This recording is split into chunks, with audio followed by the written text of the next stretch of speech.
Hello friends. आज मैं आपके साथ में लेसन प्लान 2 शेयर करने जा रही हूँ जो कि मैथमेटिक्स का है। मैंने पहला लेसन प्लान आप लोगों के साथ शेयर कर लिया है, वो मैथमेटिक्स का था। लेसन प्लान फर्स्ट ईयर में बनाए जाते हैं, बीएड फर्स्ट ईयर में, और ये करीब 40 लेसन प्लान बनवाने होते हैं। इसमें 5 माइक्रो टीचिंग के होते हैं और उसके बाद आपकी जब फाइनल टीचिंग लगती है, किसी इस विद्यालय जाके आपको करनी पड़ती है, तो आपको कम से कम एक सब्जेक्ट के 15 लेसन प्लान पढ़ाने होते हैं। और प्रत्येक विद्यालय की कुछ अलग अलग गाइडलाइंस भी होती हैं। हमारे विद्यालय में ऐसे ही करवाया गया था। तो हमें एक जूनियर हाई स्कूल विद्यालय में भेजा गया था और हमने वहां पे पढ़ाया था इन लेसन प्लान्स को। तो यहाँ पे मैं सेकेंड लेसन प्लान आपको दिखाने जा रही हूँ कि कैसे बनाया जाता है। सबसे पहले लेसन प्लान हमें क्यों बनाना पड़ता है? जैसे हम पढ़ाने जाते हैं विद्यालय में, तो उसके पहले हमें कुछ तैयारी करके भी जाना पड़ता है कि हम उन्हें क्या पढ़वाएंगे, कैसे पढ़वाएंगे, किस तरीके से उनकी इफेक्टिव लर्निंग हो पाएगी और हम उनसे अच्छा आउटपुट प्राप्त करेंगे। तो उसके लिए हम भी प्लानिंग करके जाते हैं और उसे एक नोटबुक पे बनाते हैं, जिससे कि हमारी जो क्लास है वो बहुत इफेक्टिव हो। तो सबसे पहले यहाँ पे पेज पे आ जाता है दिनांक, विषय, उपविषय, प्रकरण, कक्षा, चक्र, अवधि। क्योंकि ये लेसन प्लान हिंदी में बना है तो शुद्ध हिंदी लिखी गई है इसमें। तो जैसे कि कुछ चीजें हैं, चक्र है, उनको पीरियड आप क्या नॉर्मली बोला जाता है। टाइम पीरियड जो है वो 35 मिनट का होता है। और जो विषय होता है, सामान्य उद्देश्य जो है वो हम एक लेसन प्लान में लिख लेते हैं और उसके बाद जो आगे के लेसन प्लान्स होते हैं उसमें पूर्ववत डाल देते हैं, क्योंकि ये सेम रहते हैं।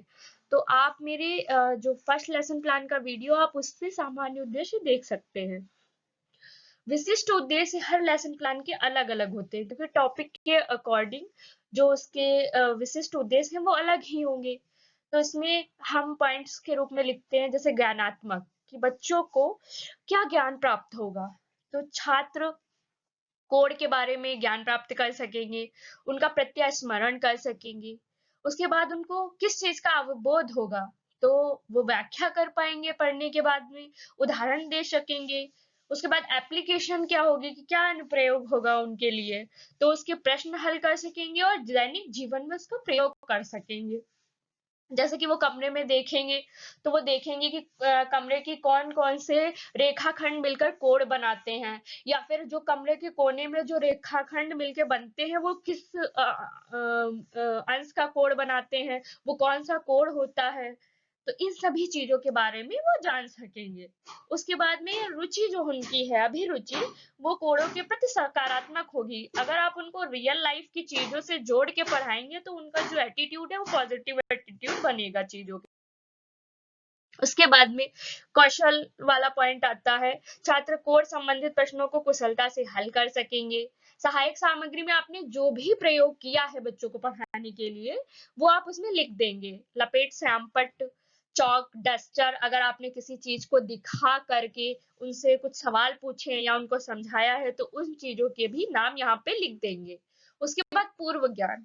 पूर्व ज्ञान में जैसे कि बच्चों को बिंदु के बारे में पता होगा, रेखाखंड के बारे में पता होगा। आप जिस तरह के क्वेश्चन पूछेंगे तो उनसे आपको पता चलेगा कि बच्चों को किस चीज के बारे में नॉलेज है। तो आप उन चीजों का यहाँ पर पूर्व ज्ञान में व्याख्या करेंगे। उसके बाद में 3 कॉलम बनाए जाते हैं, एक छात्राध्यापिका क्रिया का, छात्र क्रिया का और शिक्षण सहायक सामग्री का। तो इसमें आप क्वेश्चन पूछेंगे छात्राध्यापिका क्रिया में, और छात्र जो भी क्रिया करते हैं, जो भी जवाब देते हैं वो इसमें आएंगे, और जो भी आपने सहायक सामग्री यूज करी वो इसमें आएगी। जैसे कि मैंने बोर्ड पे सवाल पूछे थे, इसीलिए जो ब्लैक कलर का चार्ट आता है उस पे जो भी पूछा था तो मैंने बना के बाएं पृष्ठ पर इसको अंकित किया है। और इसमें जो सवाल होते हैं वो जो आप टॉपिक आप पढ़ाने जा रहे हैं उसको निकलवाने के लिए, बच्चों से ही उसका उत्तर प्राप्त करने के लिए ये सवाल पूछे जाते हैं। तो इनकी संख्या मिनिमम 3 से कम नहीं होनी चाहिए और मैक्सिमम आपकी 5 से ज्यादा नहीं होनी चाहिए। ठीक है। उसके बाद है उद्देश्य कथन, कि आप क्या अध्ययन कराने जा रहे हैं क्लास में, उसके बारे में आप यहाँ पे प्रस्तुतिकरण। अब हम जो चीज पढ़ाने जा रहे हैं उस पर आएंगे। तो सबसे पहले हम उनके बच्चों के सामने एक प्रश्न रखेंगे। तो वो इस कुछ बच्चे इसका जवाब दे भी सकते हैं, कुछ नहीं भी दे सकते हैं। तो उसके बाद आपको उसको डिटेल में समझाना है बच्चों को। तो आप जो भी छात्राध्यापिका क्रिया करेंगे वो इस कॉलम में आ जाएगी। छात्र क्रिया जितनी होगी वह दूसरे कॉलम में आ जाएगी। और शिक्षक सहायक सामग्री जो भी है वो चार्ट भी या अपने बोर्ड पे जो भी किया है वो बाय पृष्ठ पे आप उसको बनाकर लगा देंगे। नेक्स्ट वन, फिर मैंने जैसे उन्हें पूरक और संपूरक के बारे में बताया पूरी तरीके से, उसकी डेफिनेशन, उसके उदाहरण, फिर उसके बारे में मैंने क्वेश्चन पूछे और बच्चों ने जो जवाब दिया वो उनके कॉलम में लिखा। उसके पश्चात जो मैंने बोर्ड पे काम किया वो बाय पृष्ठ पे उसको भी अंकित किया। उसके बाद मैंने इसी तरीके से उनके ज्ञान को और बढ़ाने के लिए, मजबूत बनाने के लिए दूसरे प्रश्न की व्याख्या करी, पूछा उनसे, फिर उसके बारे में बताया उन्हें कि शीर्षाभिमुख कोण क्या होता है। तो मैंने उन्हें शीर्षाभिमुख कोण के बारे में समझा दिया। उसके बाद मैंने उनसे प्रश्न पूछे, लिखे। इसी तरीके से मैंने तीसरा प्रश्न पूछा और उसी से रिलेटेड उसके जवाब मैंने छात्र क्रिया में लिखे। सहायक सामग्री मैंने जो भी यूज की, बोर्ड पे जो भी समझाया मैंने बाय पृष्ठ पे चिपकाया लगाकर। फिर उसके बाद पूरी एक समरी के रूप में जो भी मैंने यूज किया उसको भी चिपका दिया यहाँ पे बाय पृष्ठ पे ब्लैक कलर के पेज पे लिखकर। अब कक्षा प्रबंधन एवं निरीक्षण। जैसे कि आपने सब कुछ समझा दिया, बता दिया, उसके बाद में जो आपको है वो श्यामपट्ट सारांश बच्चों को अपनी उत्तर पुस्तिका में लिखने के लिए आप कहेंगे और आप निरीक्षण भी करेंगे कि बच्चों ने यह कार्य किया कि नहीं किया। पुनरावृत्ति प्रश्न, हमेशा पढ़ाने के बाद में आपको उन बच्चों को रिकॉल कराने के लिए एक जो लास्ट में रिवीजन प्रश्न है वो जरूर पूछने चाहिए, यहाँ मेंशन भी करना चाहिए। उसके बाद आप उन्हें गृह कार्य दीजिए और जो भी आपने गृह कार्य दिया है वो इस लेसन प्लान में आएगा।